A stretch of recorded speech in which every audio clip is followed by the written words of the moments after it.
Hi friends, welcome to my channel. October 3, 2024 Dasara శరన్నవరాత్రులు ప్రారంభమవుతున్నాయండి. విజయవాడలోని దసరా నవరాత్రుల్లో అమ్మవారి అలంకారాలు, నైవేద్యాలు ఈ వీడియోలో చూసేద్దాం.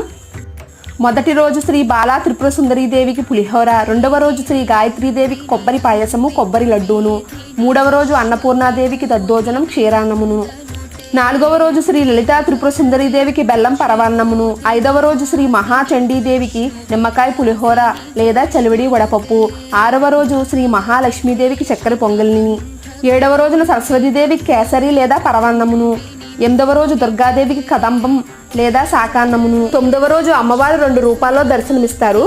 ఉదయం మహిషాసుర మర్దినికి చక్కెర పొంగల్ని, మధ్యాహ్నం శ్రీ రాజరాజేశ్వరీదేవి అమ్మవారికి పులిహార, బూరెలు, గారెలు, అన్నం నివేదిస్తామండి. ఆ దుర్గాదేవి ఆశీస్సులు మనందరిపైన ఉండాలని కోరుకుందాం. నా వీడియోస్ కనుక మీకు నచ్చినట్లయితే ప్లీజ్ సబ్స్క్రైబ్ మై ఛానల్.